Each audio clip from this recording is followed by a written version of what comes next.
dancing in all greater is He. Alive in me, greater than all of the world, than all.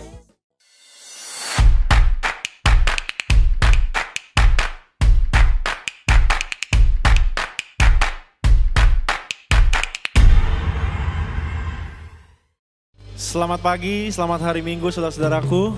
Apa kabar semua? Luar biasa ya, puji Tuhan. Boleh saya undang semua untuk bangkit berdiri, kita mau baca firman Tuhan sebelum kita memasuki penyembahan. Dari 1 Yohanes 4 ayat 10. Inilah kasih itu, bukan kita yang telah mengasihi Allah, tetapi Allah yang telah mengasihi kita, dan yang telah mengutus anaknya sebagai pendamaian bagi dosa-dosa kita. Hari ini mungkin banyak kita panik, ketakutan, apapun itu. Tapi saya cuma mau bilang, mau sampai kapan kita hidup terus kayak gini? Kita harus bisa membangkitkan iman kita. Kita harus bisa membangun saudara-saudara kita agar bisa melawan setiap ketakutan yang kita alami. Betul saudara-saudara, saya percaya semua yang hadir di sini mempunyai keberanian karena mempunyai iman kepada Tuhan Yesus Kristus. Oke, let's worship.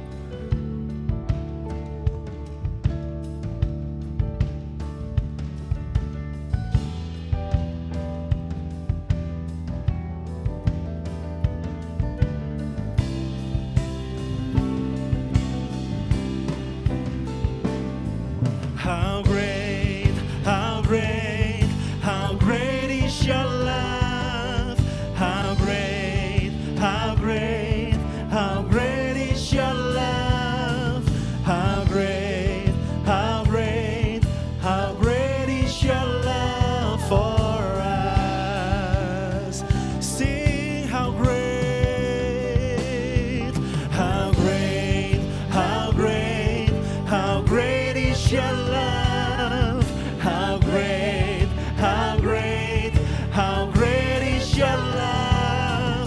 How great, how great, how great is your love for us. Sing how great, how great, how great, how great is your love. How great, how great, how great is your love. How great, how great, how great is your love for us. Sing how great is your love. How great is your love. How great, how great, how great is your love. How great, how great, how great is your love for us. Tuhanku besar. How great, how great, how great is your love. How great, how great, how great is your love. How great, how great, how great is your love for us. Singing how great is your love. How great, how great, how great is your love. How great, how great, how great is your love. How great, how great, how great is your love for us.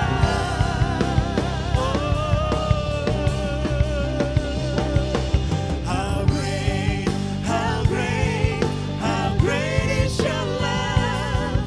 How great, how great, how great is your love. How great, how great, how great is your love for us.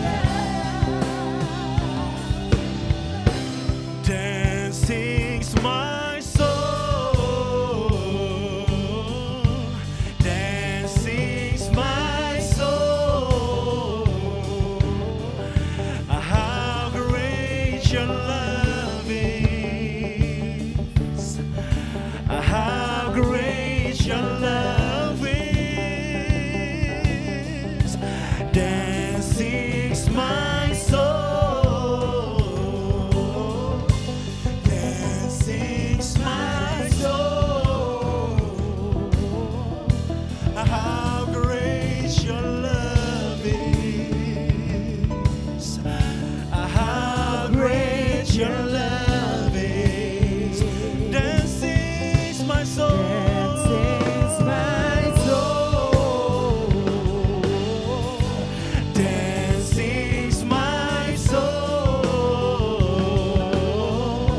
How great your love is. How great your love is. Then sings my soul. Then sings my soul. How great your love is. How great your love is. Sing, then sings my soul. Then sings my soul. Then sings my soul. How great your love is. How great your love is. Then sings my soul. Then sings my soul. Then sings my soul. How great your love is. How great your love is.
Bersyukur selalu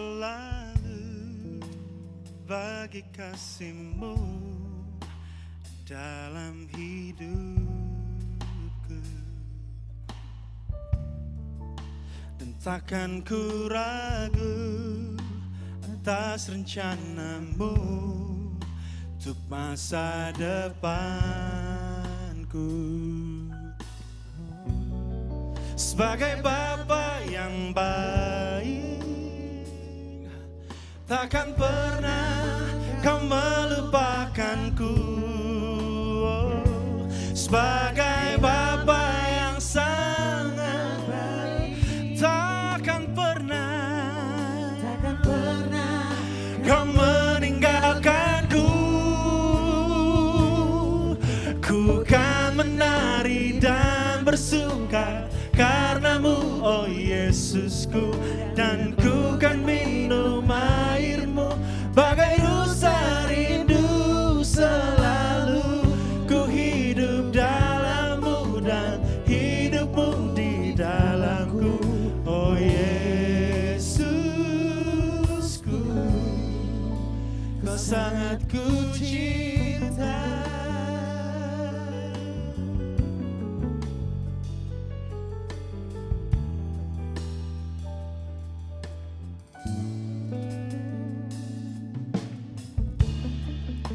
Bersyukur selalu bagi kasih-Mu di dalam hidupku.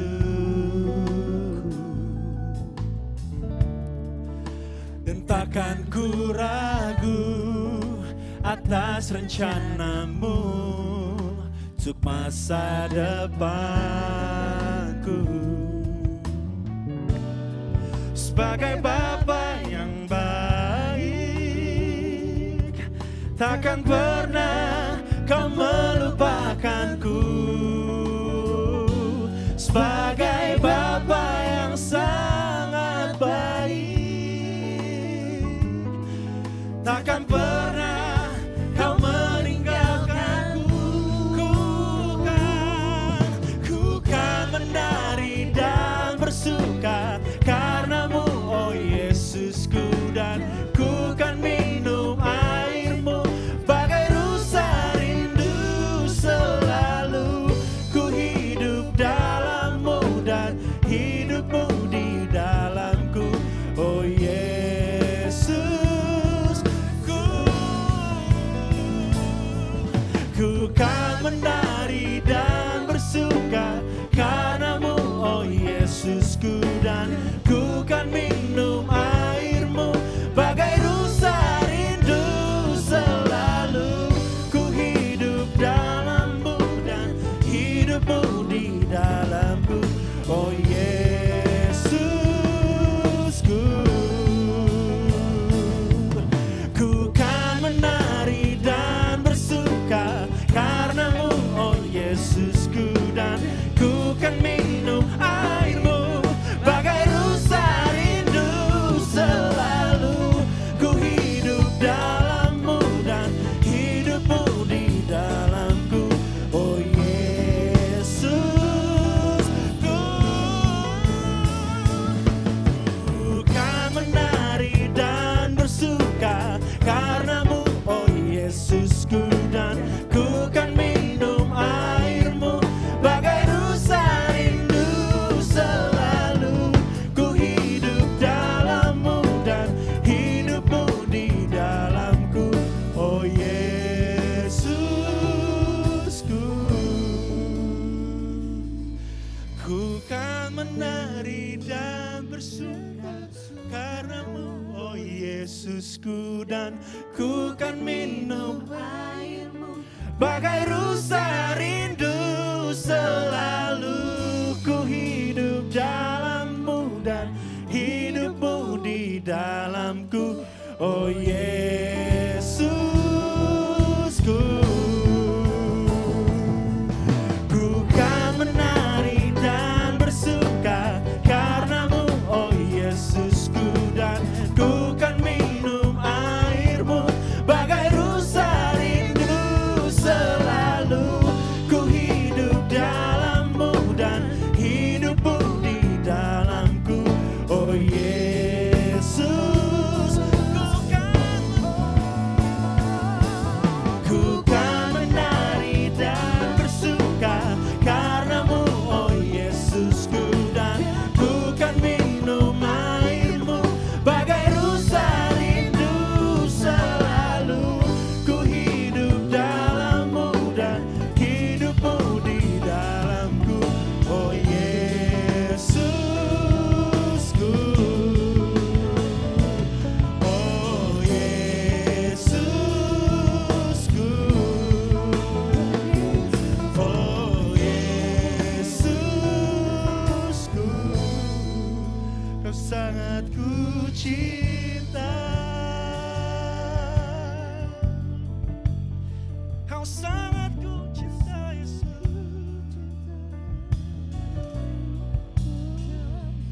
Kau mengasihiku lebih dari apapun.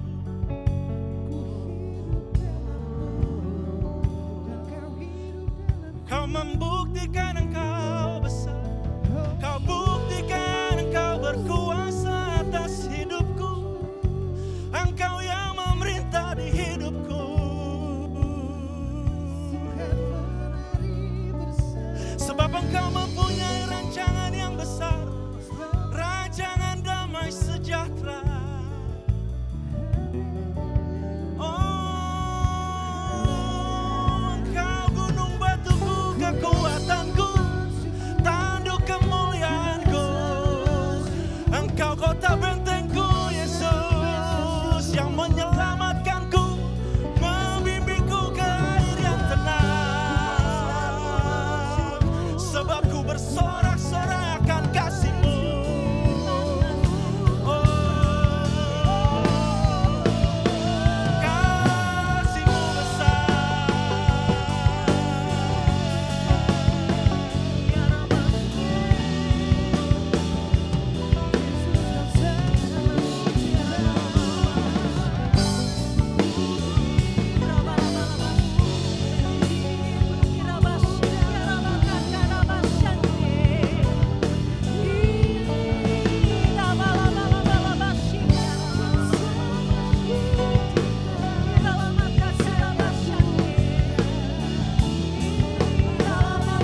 Kasih yang sempurna telah ku terima darimu,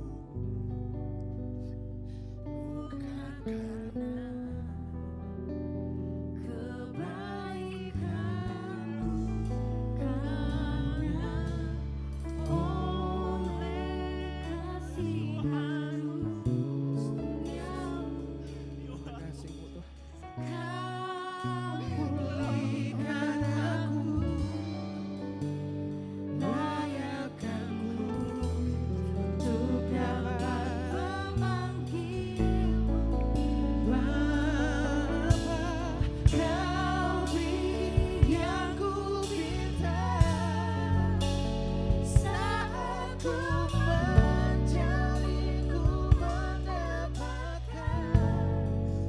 Ku ketuk pintu dan Kau bukakan, sebab Kau Bapa, Bapa yang kekal. takkan Kau biarkan aku melangkah hanya sendirian.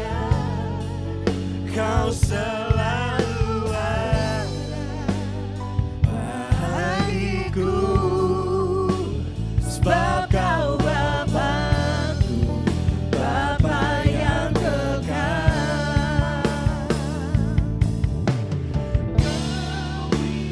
Yang ku pinta saat ku mencari, ku mendapatkan. Ku ketuk pintu dan Kau bukakan, sebab Kau Bapakku, Bapa yang kekal. takkan Kau biarkan. Takkan Kau biarkan Aku melangkah hanya sendirian.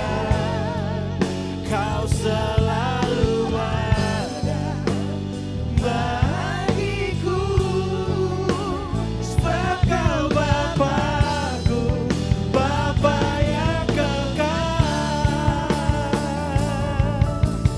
Kau beri yang ku minta saat ku mencari, ku mendapatkan. Ku ketuk pintu-Mu dan Kau bukakan, sebab Kau Bapakku, Bapa Yang kekal, takkan Kau biarkan aku melangkah hanya sendirian. Kau selalu ada bagiku, sebab Kau Bapakku, Bapa yang kekal. Kau beri yang ku Saat ku mencari, ku mendapatkan. Ku ketuk pintu dan kau bukakan. Sebab kau Bapa-Ku, Bapa yang kekal. Takkan pernah Kau biarkan, Kau biarkan aku melangkah hanya sendirian.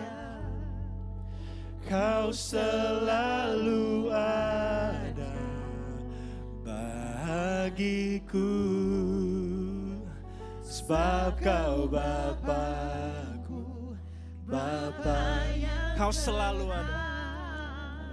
Kau selalu ada bagiku, sebab kau Bapa-Ku, Bapa yang kekal. Kau selalu ada bagiku, sebab kau Bapa-Ku, Bapa yang kekal.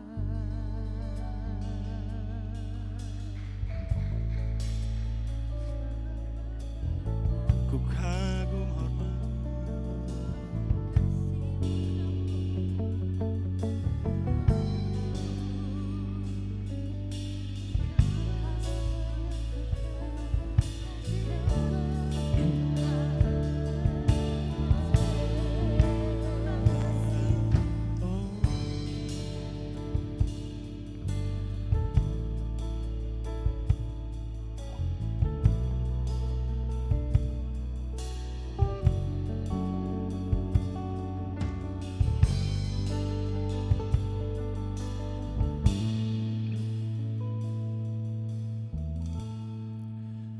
Lord, I'm amazed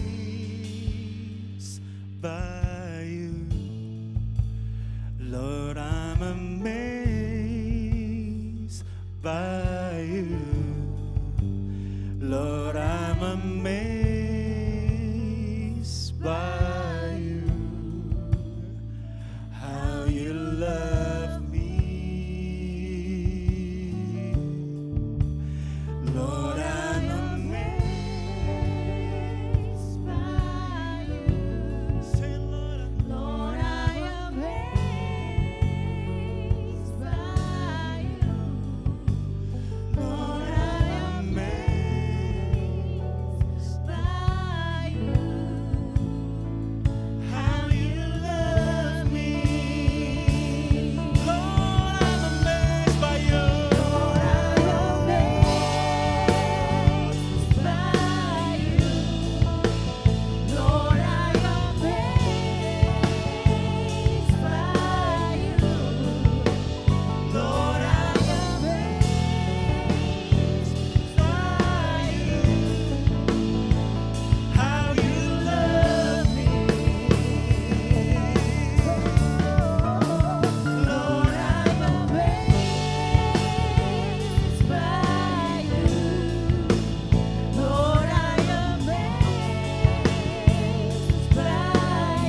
Kami akan selalu terkagum Tuhan dengan cara-Mu mencintai kami.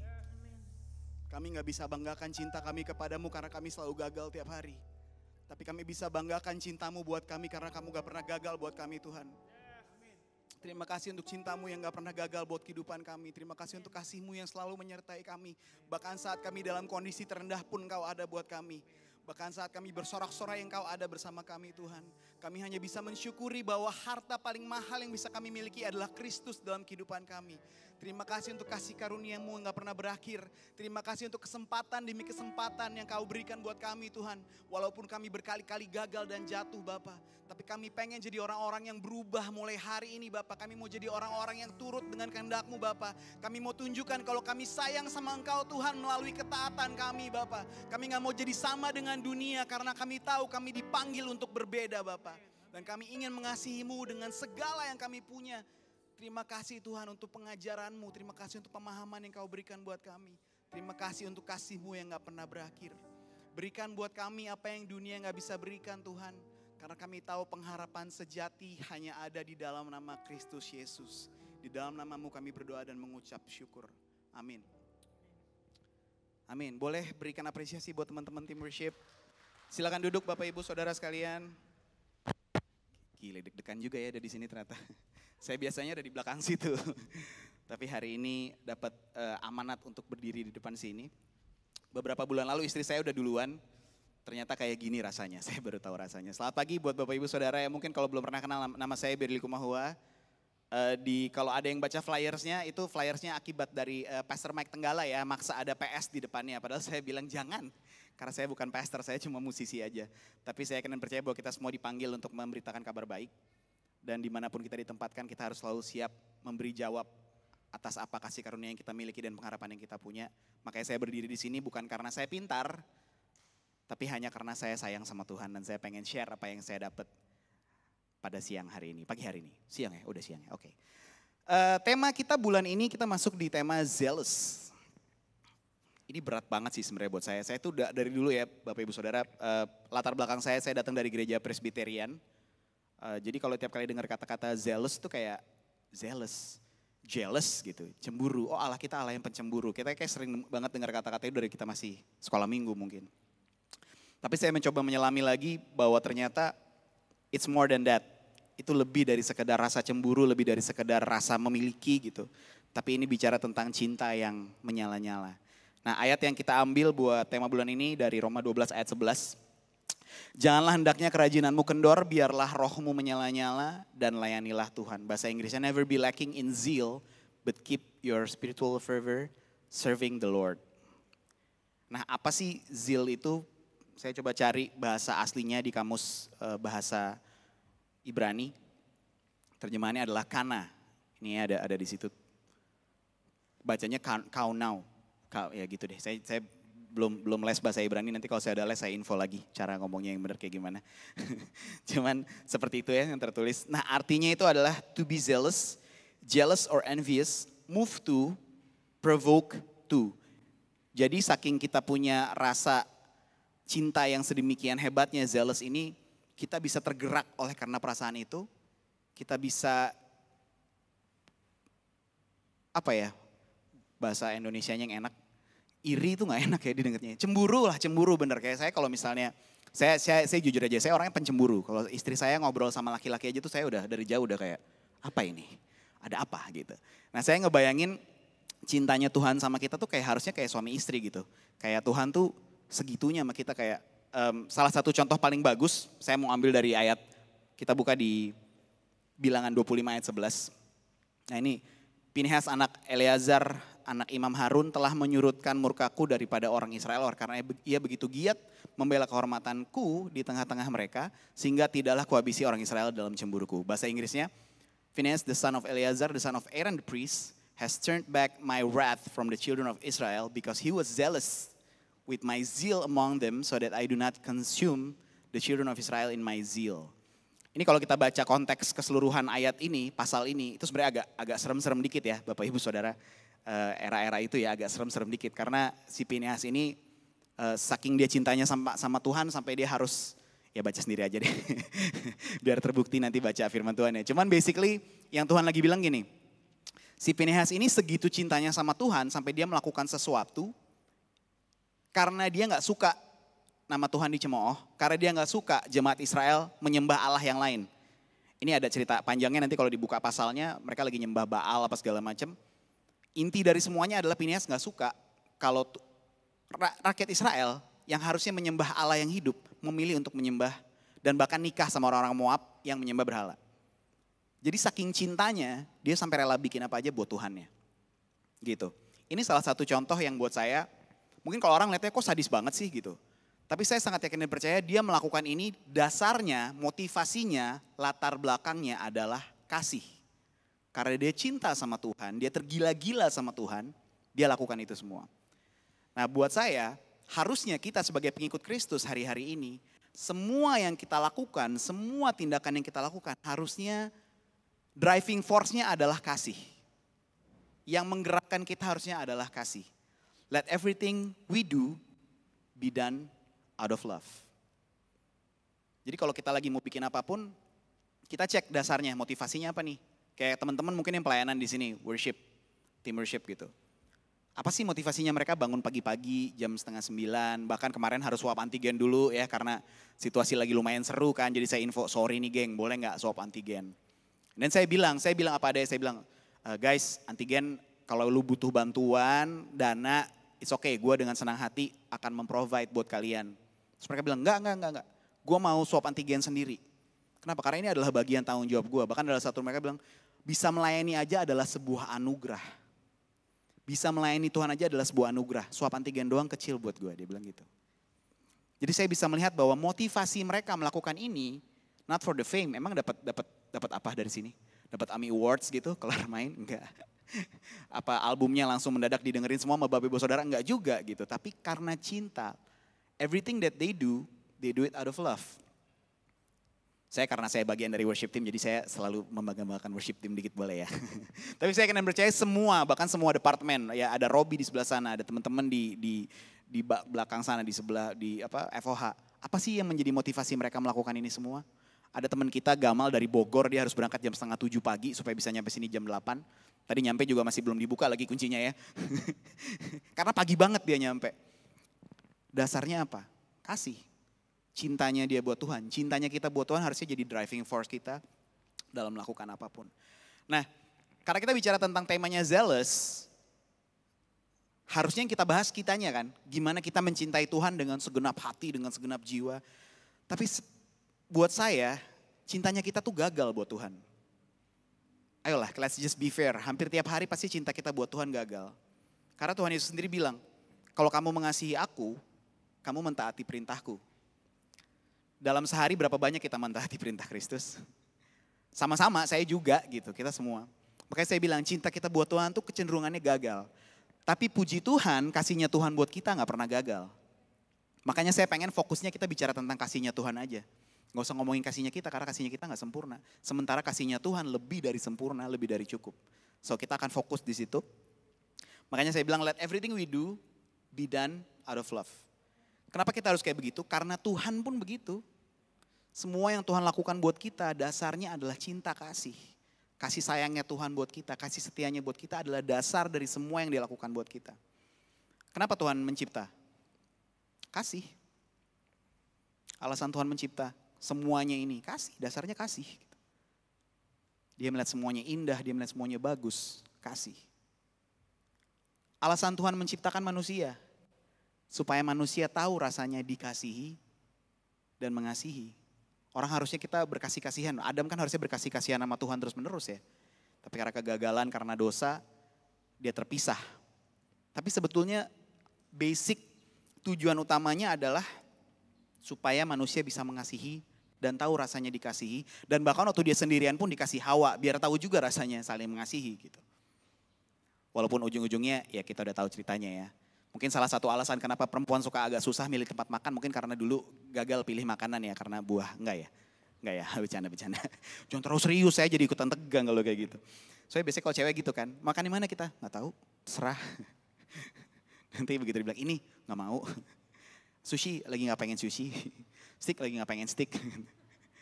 ya udah sushi aja deh gitu kan. Biasanya agak ribet ya milih makanan. Mungkin para laki-laki di sebelah sana tahu ya.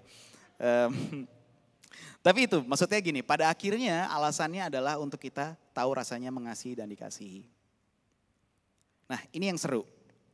Dari semua, saya coba baca Kejadian, cuman kan ya karena mungkin saya mencoba membaca dengan kacamata saya yang sederhana. Kalau saya baca kitab Kejadian waktu penciptaan, semua Tuhan ciptakan itu hanya dengan perkataan. Jadilah terang maka terang itu jadi. Jadilah benda-benda penerang di langit maka jadi gitu. Berarti saya ngebayangin waktu Tuhan bilang, jadilah Niagara Falls, jadi Niagara Falls. Jadilah Grand Canyon, jadi Grand Canyon. Tapi waktu dia mau ciptain manusia, ada satu kejadian khusus yang dia lakukan, yaitu dia membuat kotor tangannya. Ayatnya di Kejadian 2 ayat 7. Ketika Tuhan Allah membentuk manusia itu dari debu tanah dan menghembuskan nafas hidup ke dalam hidungnya, demikianlah manusia itu menjadi makhluk yang hidup. Membentuk manusia itu dari debu tanah. Jadi kalau saya, again ya mungkin terbatas pemikiran saya. Tapi saya coba melihat dan menggambarkan situasinya gitu ya. Berarti Tuhan ngotorin tangannya, ngambil pasir, debu tanah, bentuk dulu, baru dihembuskan nafas. Jadi satu-satunya makhluk yang diciptakan nih dengan mengotori tangannya dengan debu tanah ya kita ini manusia. Yang bentukannya kayak kita gagal-gagal ini. Tapi Tuhan ngambil waktu dan menghembuskan nafasnya sendiri gitu. Jadi kita ini memang buatan tangannya Tuhan. Kalau kita lihat di Ayub 14 ayat 15 misalnya. Maka engkau akan memanggil dan aku pun akan menyahut, engkau akan rindu kepada buatan tanganmu. Buatan tangan. Di Yesaya juga, Yesaya 64 ayat 8. Tapi sekarang ya Tuhan, engkaulah Bapa kami, kamilah tanah liat dan engkaulah yang membentuk kami dan kami sekalian adalah buatan tanganmu. Buatan tangan. Jadi segagal-gagalnya kita ternyata kita tuh spesial di mata Tuhan gitu. Sekurang suksesnya kita, sesuka enggak taatnya kita, ternyata kita tuh serius banget di mata Tuhan. Nah manusia diciptakan segambar dan serupa dengan Tuhan. Di Kejadian 1 ayat 26 sampai 27 dibilang, baiklah kita menjadikan manusia menurut gambar dan rupa kita supaya mereka berkuasa atas ikan bla bla bla, tahu ya. Lanjut ayat 27-nya. Udah. Iya. Iya. Oh enggak ada, udah itu full ya. Oke. Menurut gambar dan rupa kita. Segambar dan serupa. Segambar bahasa aslinya selem, serupa bahasa aslinya demuth. Segambar dan serupa. Waktu manusia jatuh dalam dosa, keserupaannya menurut saya yang hilang. Segambarnya mungkin masih. Lu masih punya kemampuan mencipta, lu masih punya kemampuan kreatif, masih punya pemikiran, hikmat dan lain, tapi keserupaannya yang hilang gitu. Makanya waktu Kristus datang, itu yang menjadi target utama kita kan. Karena saya percaya bahwa kekristenan itu bukan agama kesempurnaan. Yang kita kejar bukan kesempurnaan, tapi yang kita kejar adalah keserupaan. Kita pengen hidup hari lepas hari menjadi serupa dengan Kristus. Oke, lanjut. Nah, waktu ayat ini ya, kalau kita lihat di Kejadian 3 ayat 8 sampai 14. Wah, kecil banget tulisannya. Ya nanti dibaca sendiri aja ya, Bapak Ibu Saudara ya. Dicatat ya Kejadian 3 ayat 8 sampai 14. Ini inti ceritanya udah tahu lah harusnya. Jadi waktu itu setelah Adam dan Hawa makan buah nih, kejadiannya seperti ini. Mereka mendengar bunyi langkah Tuhan Allah berjalan-jalan dalam taman itu pada waktu hari sejuk. Bersembunyilah manusia di antara pohon-pohonan dalam taman. Tetapi Tuhan Allah memanggil manusia dan berfirman kepadanya, di manakah engkau? Seterusnya nanti bisa dibaca. Ada konsep salah menyalah ya, mulai ada konsep buang body kalau saya bilangnya ya. Cari kambing hitam tuh udah mulai terjadi ternyata di Taman Eden nih. Jadi pada saat itu udah langsung dibilang, kenapa kamu makan? Gara-gara Hawa. Itulah perempuan, jadi pertama nyalahin Hawa terus nyalahin Tuhan Adamnya kan. Gara-gara perempuan yang engkau tempatkan di sampingku, ia membuat aku memakan buah itu. Habis itu giliran Hawa ditanya, kenapa?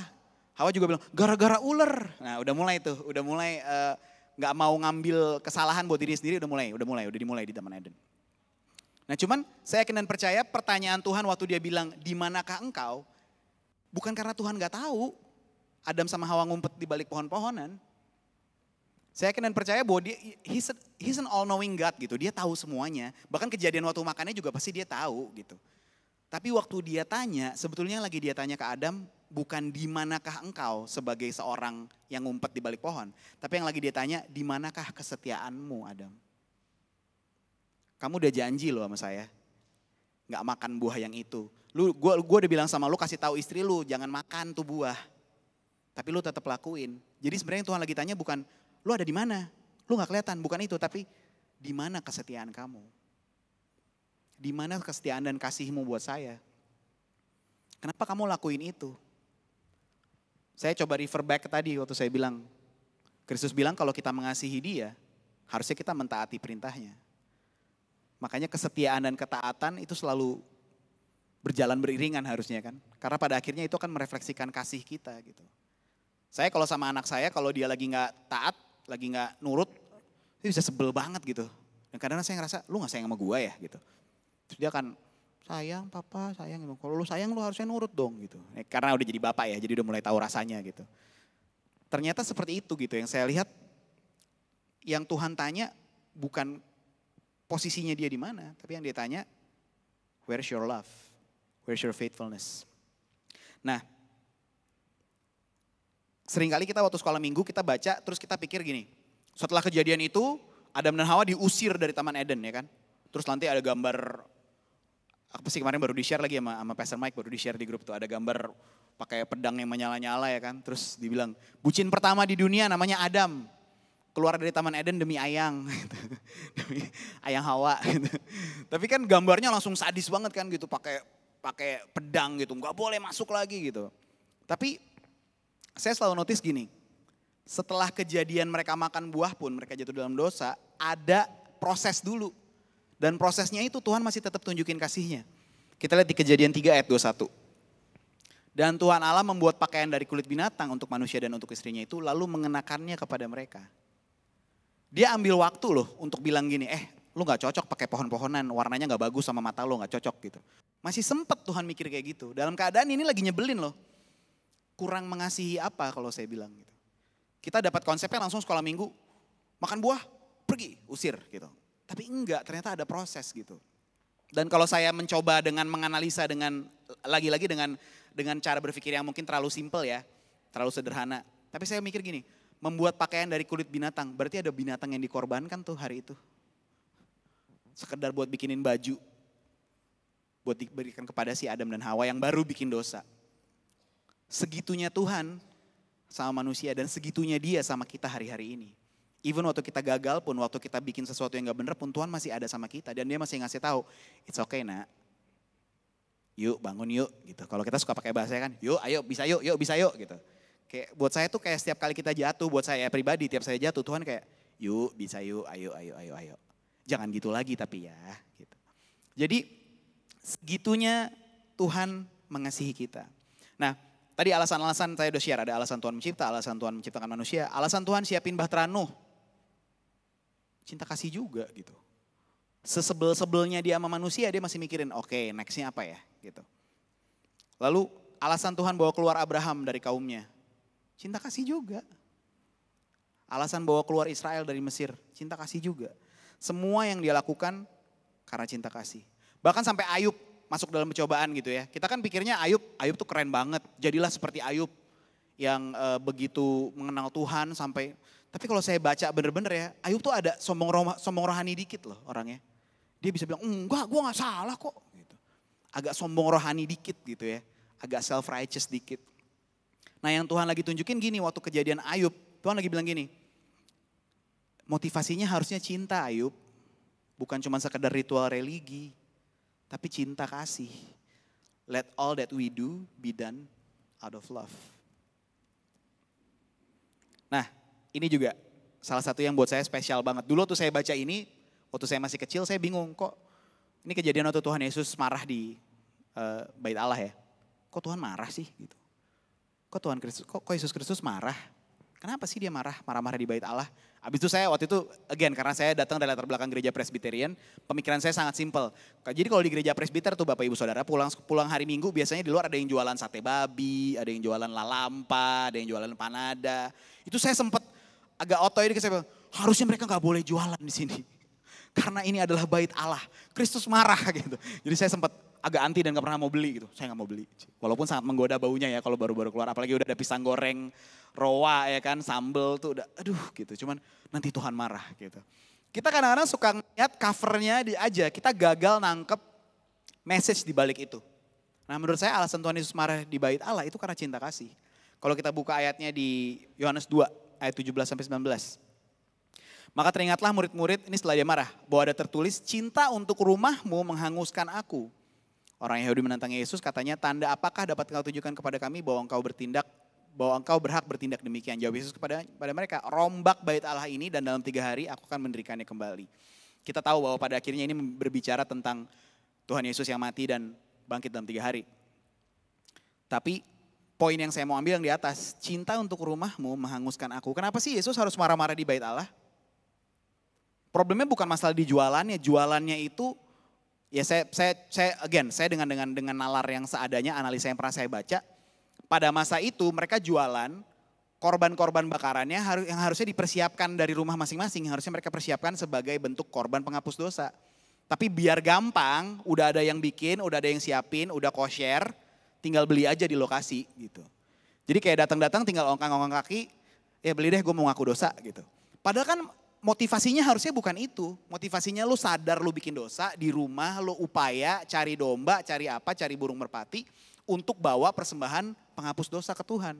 Itu kan yang bikin marah. Lu lagi ngeremehin apa yang sedang dipersiapkan sama Tuhan out of love. Lu lagi meremehkan gitu. Jadi menurut saya kenapa Kristus marah-marah harus sampai kayak gitu? Karena dia lagi bilang gini, lu lagi melakukan sesuatu, dasarnya udah bukan cinta kasih lagi.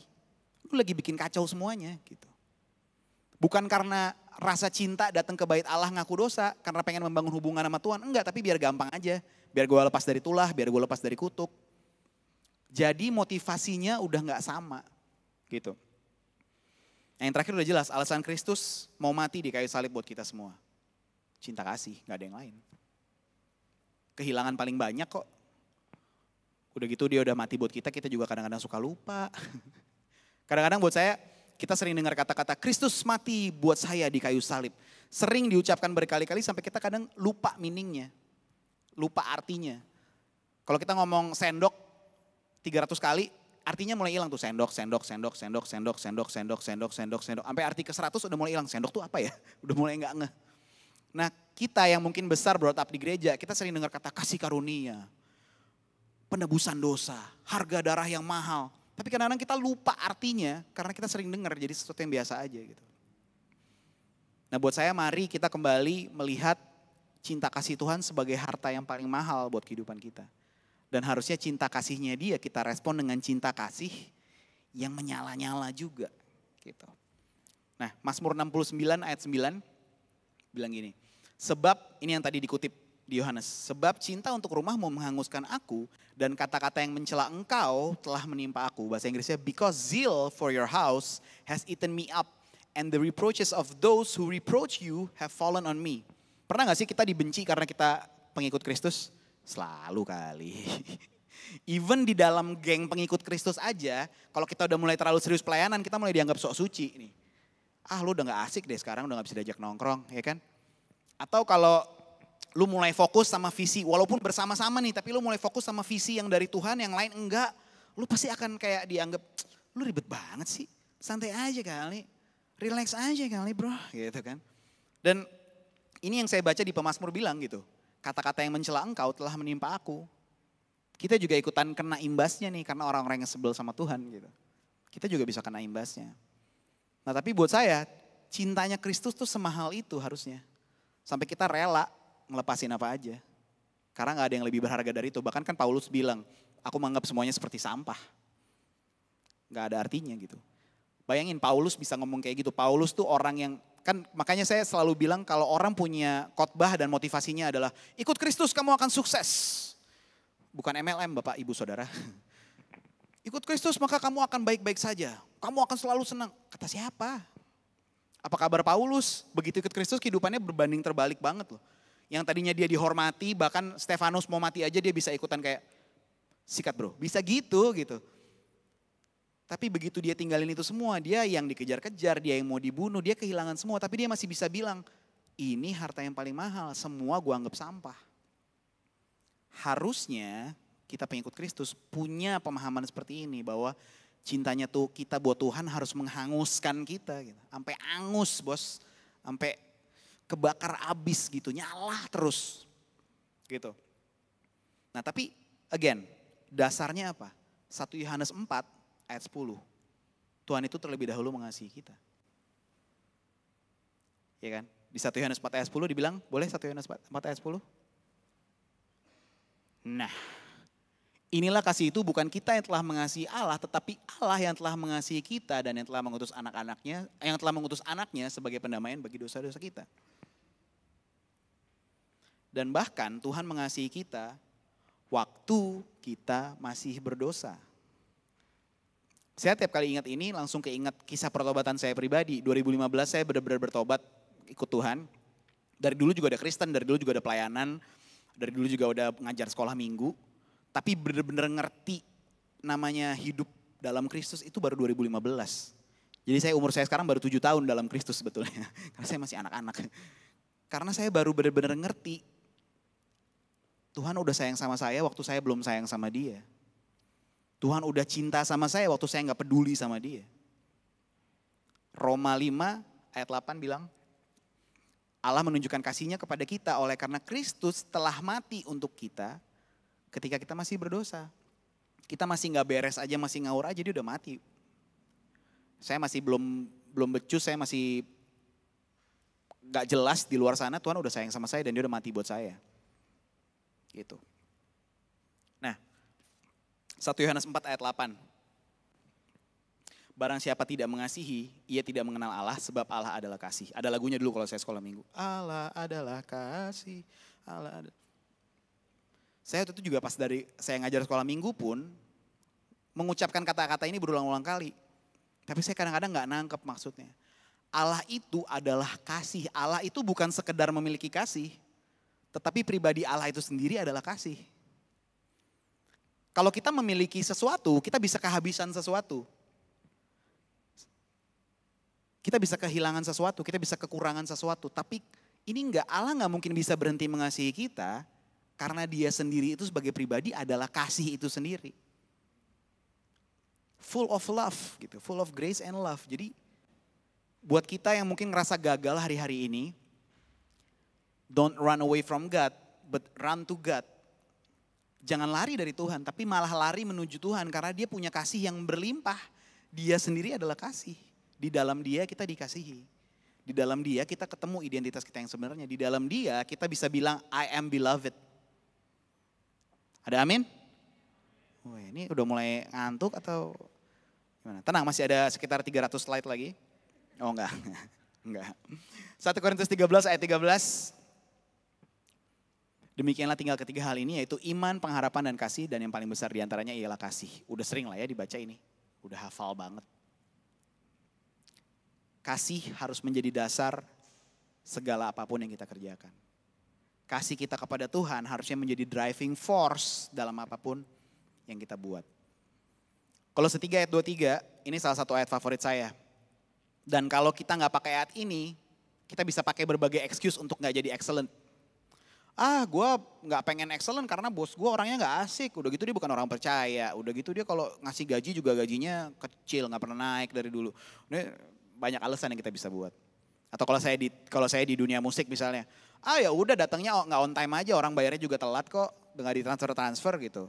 Baru DP-nya belum lunas. Saya gak usah datang mainnya seadanya. Yang nonton cuma 10 orang udah main seadanya aja. Begitu nonton 20.000 orang baru wah perform banget gitu. Tapi ayat ini selalu ngingetin saya bahwa apapun juga yang kamu perbuatlah dengan segenap hatimu seperti untuk Tuhan dan bukan untuk manusia. Kalau kita bisa pakai ini dan kita bisa tanemin di kepala kita, apapun yang kita bikin kita akan, even di dunia kerja pun, even di mungkin perkuliahan atau dimanapun, kita akan selalu ingat, I'm doing this for God. Dan kita melakukannya karena kita cinta sama Tuhan, karena kita tergila-gila sama Tuhan. Tinggal dikit lagi, Bapak Ibu Saudara tenang. Enggak 300 kok, saya bohong tadi. Dikit lagi. How to be zealous. Gimana sih jadi orang yang zealous? Yang menyala-nyala buat Tuhan ya, bukan jealousan gitu, bukan. Kalau jealousan doang mah kita gampang, siapa juga bisa. But to be zealous gitu, yang menyala-nyala buat Tuhan sampai menghanguskan. Nah, belajar mencintai Tuhan dengan segenap hati, segenap jiwa, segenap kekuatan, segenap emosi. Ini kan ayatnya di Ulangan 6 ayat 5 ya. Mencintai Tuhan dengan segenap hati, segenap jiwa, segenap. Yang saya coba terjemahkan gitu, segenap hati itu apa sih gitu. Segenap emosi. Tangisan gua buat Tuhan, teriakan gua buat Tuhan, sebel gua pokoknya semua deh. Semua gua lemparnya ke Tuhan karena gua tahu di dalam dia gua aman gitu. Gua bisa mencintai dia gitu. Pernah gak sih Bapak Ibu Saudara saking kalau saya pernah kalau saya ngalamin gitu ya. Saya disebelin sama orang, saking saya sebelnya sama tuh orang, saya sampai udah gak bisa ngapa-ngapain lagi, saya cuma bisa ngomong sama Tuhan, Tuhan gue gak suka banget sama tuh orang, Tuhan ya ampun Bapak tolonglah gimana kayak caranya biar tuh, aduh gitu kan. Tapi terus gini kayak, enggak Tuhan, saya mau memutuskan untuk mengasihi dia walaupun saya sendiri gak suka. Makanya saya butuh power dari Tuhan nih. Ngerti gak? Bahkan emosi kita pun bisa kita drive buat kayak gitu, udah Tuhan aja deh. Gak apa-apa deh gue diomongin di belakang, gak apa-apa deh gue disakitin, gak apa-apa deh gue disalah mengerti. Yang penting gue buat Tuhan aja udah. Nah segenap jiwa saya bilang segenap pengetahuan gitu. Mungkin kita belajar, mungkin kita buka buku. Kadang-kadang kan mungkin kalau orang kebanyakan baca ya kadang-kadang bisa melihat fakta. Kadang-kadang fakta sejarah mengatakan demikian, fakta sains mengatakan demikian gitu. Tapi kalau kita ngambil keputusan untuk mencintai Tuhan dengan segenap pengetahuan kita juga. Kita akan udah bisa stop dulu tuh. Karena cinta kita buat Tuhan duluan yang lebih besar. Dan yang terakhir, segenap kemauan. Segenap kekuatan tuh buat saya hubungannya sama segenap kemauan. Ujung-ujungnya lu mau apa enggak? Saya sama Pastor Mike kita kan penggemar sepedaan ya. Urusan itu bukan kuat atau enggak kuat sebenarnya. Ujung-ujungnya mau apa enggak, udah itu aja. Udah bangun pagi jam 5:30 pagi. Aduh 5:30 kayaknya tempat tidur enak banget. AC 22 lagi dingin-dinginnya ya. Tidur lagi aja gitu, itu kan gampang banget gitu. Tapi kan langsung enggak, gue mau olahraga. Mau, jadi duduk dulu ya kan, masih buka Instagram, males-males. Buka Instagram, buka YouVersion dulu ya, buka Bible ya kan. Abis itu baru buka Instagramnya kebetulan isinya Bible semua juga. Abis itu mulai mikir, oke, berdiri, cuci muka. Udah cuci muka, aduh. Ngeliat anak juga tidur masih gemes banget nih, dipeluk enak nih, bobo lagi jadi guling ya kan. Udah masuk kamar mandi ganti baju gitu. Itu kan proses urusannya sama kemauan. And then kita jadi kuat. Lalu ketika udah di sepeda pun gitu. Sekilo dulu hari ini gitu. Enggak lah 2 kilo bisa. Enggak lah 4 kilo, tiba-tiba gak sadar udah 25 kilo. Karena lu mau, lu jadi kuat. Jadi ujung-ujungnya itu kemauan gitu. Yang kedua memutuskan untuk mencintai Tuhan dengan api yang menyala-nyala dan bahkan menghanguskan. Tadi kita udah baca Mazmur 69. Yang ketiga, nah ini berani mengambil keputusan untuk keluar dari lingkungan yang tidak membantu pertumbuhan. Jeng. Jangan salah bosku, ada komunitas Kristen aja lu bisa gak bertumbuh loh. Kalau salah-salah. Pastikan kita berada di komunitas yang memang membantu pertumbuhan kita. Makanya tadi di awal dibilang home base. Kenapa home base? Karena yang hari Minggu ini harusnya celebration dari perayaan kita Senin sampai Sabtu kan. Senin, Selasa, Rabu, Kamis, Jumat, Sabtu Tuhan sama kita nih. Hari Minggu kita celebrate sama-sama. Nah tapi dalam perjalanan kita di minggu berjalan itu kita butuh komunitas. Kita butuh sharing, kita butuh ngobrol, kita butuh dapat pemahaman, kita butuh diisi. Makanya home base itu menjadi penting.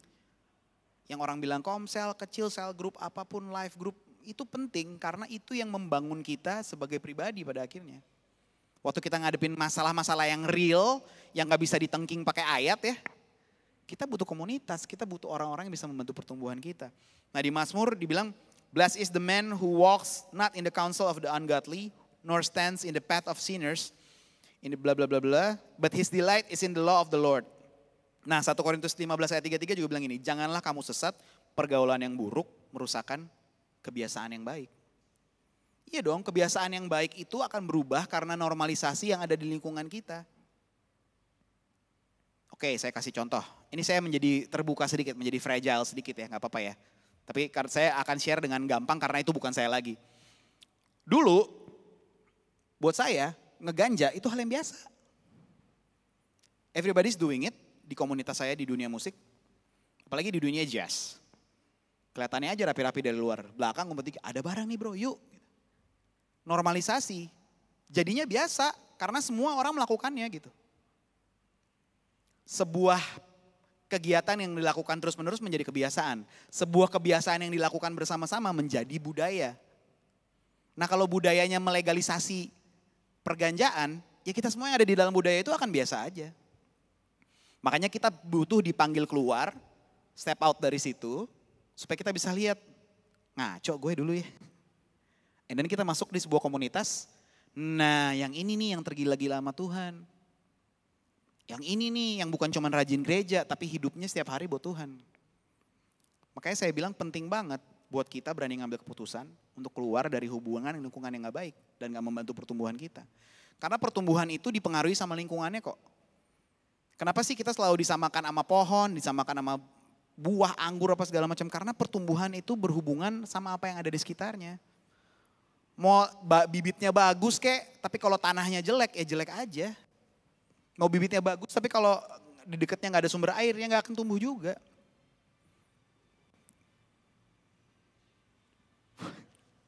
Sorry saya gampang distract orangnya tapi gak apa-apa. Oke kita fokus.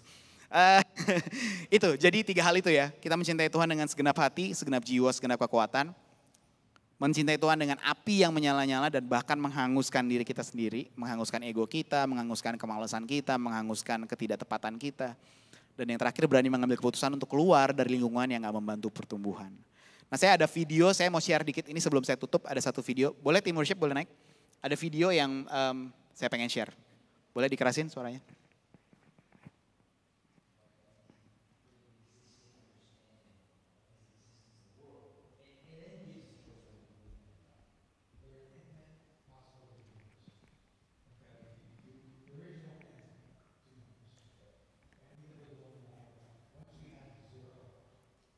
Why doesn't he create an existing understanding of his existence in the world and then gives us a choice whether to believe in him or not? There are an infinite possibility of numbers. Okay. Like there is no end to numbers. Right. And even though there's only 9 of them, once we had the 0, we were able to count into infinity. Okay. But 0 changed everything in math. 0 becomes more fundamentally powerful than 1, 2, 9. But 0 in its essence is nothing. But it's everything. See, I think that creation is 1 through 9 and God is 0. Where it's almost like he's nothing because you don't have to believe in him. You can exist and live your life without God in that sense. But he's everything because you can't actually exist and live life without him, even if you're unconscious of him.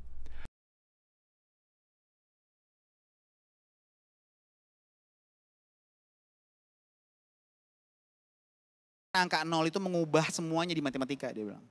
Gara-gara 0 kita jadi punya 10.000, kita jadi punya 100.000, kita punya 1 juta, kita punya 10 juta, 10 M. Hanya karena ada nolnya banyak. Tapi secara essence 0 itu kan kayak bukan apa-apa. Ini salah satu alasan saya ngeklik video ini karena waktu itu dibilang God is 0. Saya bilang, maksudnya apa? Wah langsung kan zealous nih, zealous. Saya langsung nyala-nyala. Maksud lo apa bilang Tuhan tuh 0 gitu. Tapi waktu saya ngerti maksudnya dia bilang gini. Manusia tuh kayak 1 sampai 9, ciptaan tuh kayak 1 sampai 9. Kita bisa kok berkarya tanpa Tuhan. Kita bisa. Banyak kok orang di luar sana berkarya tanpa Tuhan. Bikin gedung tanpa Tuhan, bikin perusahaan tanpa Tuhan, bikin sekolah tanpa Tuhan, bisa. Nah Tuhan tuh kayak 0 dibilang. Maksudnya 0 apa? Value lu cuma 1 sampai 9 aja. Gak akan nambah lagi. Sekalinya kita conscious, kita sadar bahwa ada Tuhan yang kita pikir 0 tadi, baru tuh kehidupan kita bisa berdampak, baru tuh kita bisa lebih gila lagi, baru kita bisa mencapai tujuan awal kita diciptakan bahkan. Saya paling suka salah satu kata-kata yang saya suka banget, waktu Tuhan Yesus ketemu Petrus. Dia bilang, ikutlah aku, kamu akan kujadikan penjala manusia. Dia gak bilang gini, Petrus ikut aku, kamu akan kujadikan penginjil terhebat di bumi ini, atau kamu akan kujadikan paus pertama di dunia. Enggak, dia gak bilang gitu. Dia bilang kamu akan kujadikan penjala manusia. Pemikirannya Petrus yang simple, dia penjala ikan. Di amplify sama Tuhan, dibilang gini sama Kristus. Kalau lo ikut gua nih, lo gak lagi jala ikan tapi lo jadi jala manusia. Keahlian lo tetap sama. Tetap lu yang kemarin, tapi gue ajak lu jadi penjala manusia. So pastikan kita sadar hari-hari ini bahwa cintanya Tuhan sama kita tuh segitunya. Dan ketika kita melakukan apapun buat Tuhan, harusnya motivasinya karena cinta juga. Let everything that we do be done out of love. Karena kita mengasihi Tuhan. Bukan karena harus. Pelayanan bukan karena harus, bukan karena kebiasaan, bukan karena kewajiban. Tapi karena kita tergila-gila sama Tuhan. Saya mau tutup pakai ayat ini. Yohanes 15 ayat 5. Akulah pokok anggur dan kamulah ranting-rantingnya. Barang siapa tinggal di dalam aku dan aku di dalam dia, ia berbuah banyak. Sebab di luar aku kamu tidak dapat berbuat apa-apa. Kalau saya minta di ruangan ini gambar pohon jeruk, mungkin hanya 2 atau 3 orang yang bisa. Atau saya minta tolong gambar pohon apel, mungkin hanya 2 atau 3 orang yang bisa.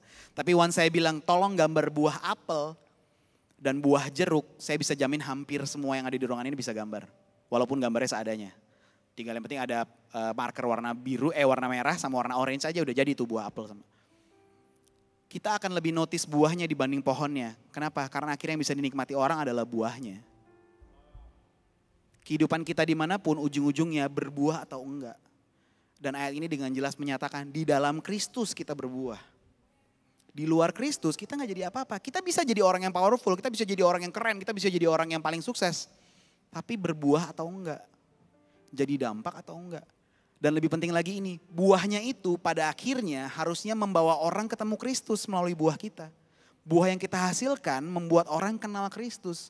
Membuat orang melihat Kristus seperti kita melihat Kristus. Tergila-gila sama Kristus seperti kita tergila-gila sama Kristus. Nah ada satu lagu yang saya pengen, ini sebenarnya lagu pop ya. Mungkin Bapak Ibu Saudara tahu lagu ini. Terutama yang usianya sesaya dan di atas saya pasti, oh gue tahu lagu ini. Ini lagu cintaku zaman dulu. Langsung ketawa keras banget. Tapi saya kepengen kita nyanyiin lagu ini, tapi kita punya pemahaman, kita baca liriknya, kita resapi banget. Bahwa lagu ini lagi bicara gini. Apapun dunia mau bilang tentang kita, ujung-ujungnya yang paling penting adalah apa yang Tuhan bilang tentang kita.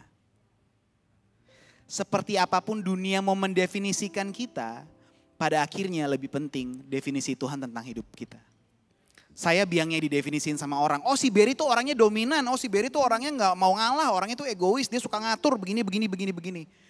Kalau lagi denger digituin sama orang sakit Bapak Ibu Saudara, kadang kalau salah mengerti gue terus sih, padahal gue lagi bikin ini supaya A atau supaya B. Tapi at the end of the day saya selalu ingat, enggak. Gak penting kata orang tentang gue. Yang lebih penting kata Kristus tentang gue. And you know what? Yang Tuhan bilang tentang saya, you are my beloved. Kamu kesayangannya aku, Berry. Kalau ada hal yang saya boleh sombong di dunia ini, saya boleh sombong kalau Tuhan sayang sama saya. Bahkan harusnya kita semua bisa bilang, gua favor of God nih, Tuhan sayang sama gua. Kenapa? Untuk yang satu itu kita harus berani pede, kita harus berani sombong. Karena memang kenyataannya Tuhan sayang sama setiap kita kok. Kalau enggak dia gak mati 2000 tahun lalu buat Bapak Ibu Saudara, buat saya. Ini satu-satunya hal yang bisa bikin kita sombong. Gua kesayangannya Tuhan, ape lo gitu loh. Ya, kalau kita pakai bahasa Nasrani, ape lo, Tuhan sayang sama gua, kenapa emangnya? Ini satu hal yang kita boleh sombong. Karena Tuhan sayang sama kita, hidup kita jadi terdefinisi dengan lebih jelas. Kita jadi kuat, kita jadi bisa ngelakuin banyak hal karena Tuhan sayang sama kita terlebih dahulu.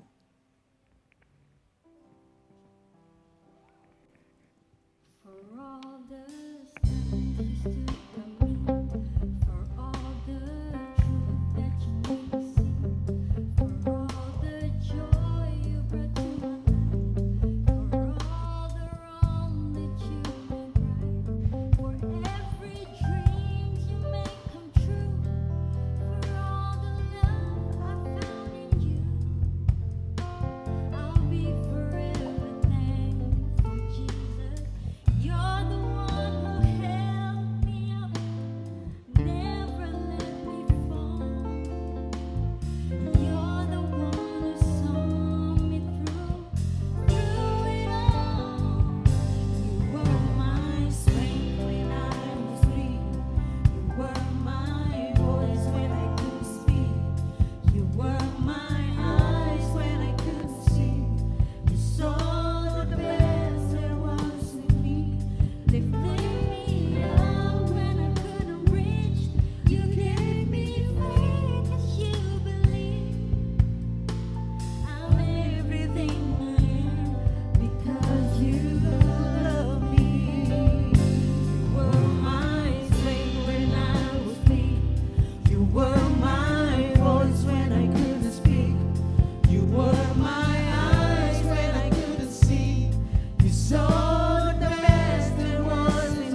I'm everything I am because you loved me.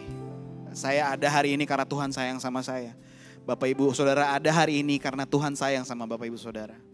Jadi apapun yang kita kerjakan mulai hari ini, pastikan semua karena kita mengasihi Tuhan.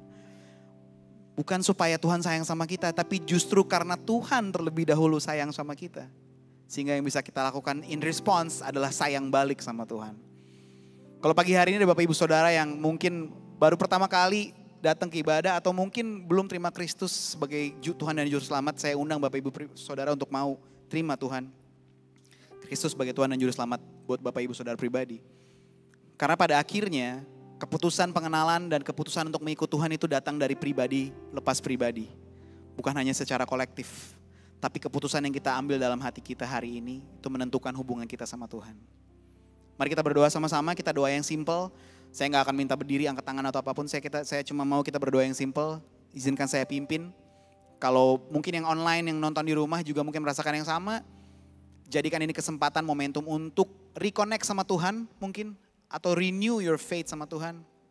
Atau benar-benar untuk pertama kali bilang sama Kristus bahwa engkau mau jadi anaknya. Mari kita berdoa doa yang simple. Tuhan Yesus, terima kasih untuk hari ini. Hamba mengucap syukur kalau kasih-Mu selalu setia dan selalu baru buat kami. Hari ini Tuhan, hamba mau mengikut Engkau. Engkau jadi Tuhan atas hidupku. Kau jadi Raja atas hidupku, Kau jadi Juru Selamat buat aku. Aku mau jadi anak-Mu dan aku mau taat sama apa yang Kau bilang. Karena aku tahu hanya di dalam Engkau, aku menemukan diriku sendiri. Terima kasih Tuhan Yesus. Di dalam nama Yesus Kristus kami berdoa dan mengucap syukur. Amin. Tuhan Yesus memberkati. Saya undang Pastor Eto untuk memimpin kita dalam doa syafaat.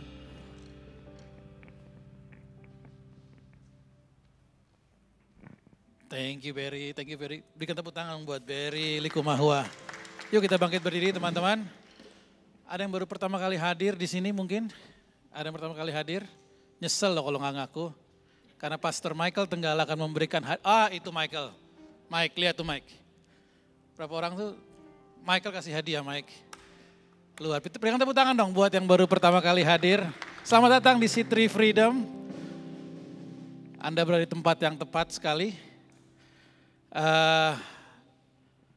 Saudara, hari ini kita akan ada baptisan. Saya pengen tahu siapa yang dibaptis ya? Hah? Siapa? Daniel? Oh bukan Daniel. Oh kamu yang dibaptis. Berikan tepuk tangan dong buat yang mau dibaptis. Beautiful. Kita berdoa saudara dan kita akan tutup kebaktian pada pagi hari ini. Buat teman-teman di rumah, mari kita berdoa sama-sama. Saudara sebelum kita berdoa saja kita berdoa untuk negara kita. Saudara mengasihi bangsa kita, amin. Saudara percaya ada kuasa dalam doa untuk kita berdoa untuk bangsa negara kita. Presiden kita, wakil presiden kita dan semua rakyat ini perlu doa dari orang Kristen. Doa yang powerful di dalam nama Tuhan Yesus Kristus. Yuk kita angkat tangan kita bawa bangsa kita di hadapan Tuhan. Kira basandara labahasyanda kata kara labayandara laba. Mari kita berbahasa roh saudara. Hikara basidi dadadadadadadada. Oh rabara, angkat suara saudara, jangan malu-malu.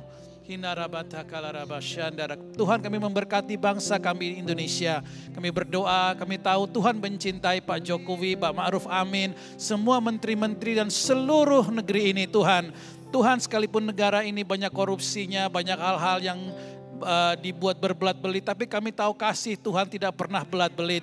Kasih Tuhan tidak pernah terkorupsi di bangsa Indonesia. Kami memberkati bangsa ini Tuhan. Kami berdoa Tuhan di setiap pulau Tuhan terdengar suara kebenaran-Mu Tuhan. Gereja-gereja di Indonesia dibangkitkan. Anugerah-Mu tercurah atas bangsa ini Tuhan. Kami berdoa untuk semua gereja di Indonesia boleh bersatu. Tidak memegahkan diri tapi boleh bersatu dalam kasih Kristus. Terima kasih Tuhan, kami percaya Indonesia ada dalam hati Tuhan. Terima kasih Tuhan, kami berdoa untuk Berry dan Dinda dan Jeremiah. Tuhan berkati mereka, pakai mereka luar biasa Tuhan. Pakai mereka untuk membawa Injil Kristus kemanapun Tuhan Engkau mengutus Berry dan keluarganya Tuhan. Terima kasih Bapak, kami berdoa juga untuk saudari kami yang akan dibaptis pada pagi hari ini. Saudara arahkan tangan buat dia.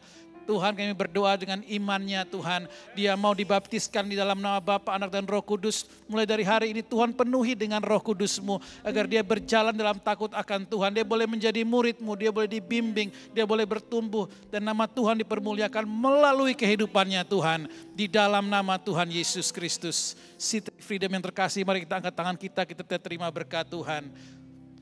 Saudara sekasih, pulanglah karena kasih Tuhan yang begitu besar atas kita, kasih Tuhan Yesus Kristus atas kayu salib, atas hidup kita, dan penyertaan kasih Roh Kudus atas hidup kita sempurna mulai dari hari ini, besok, lusa, dan bahkan sampai selama-lamanya. Siti yang percaya katakan amin.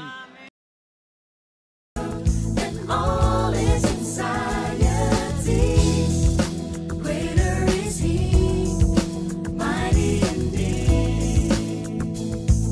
All blessing and all greater is He.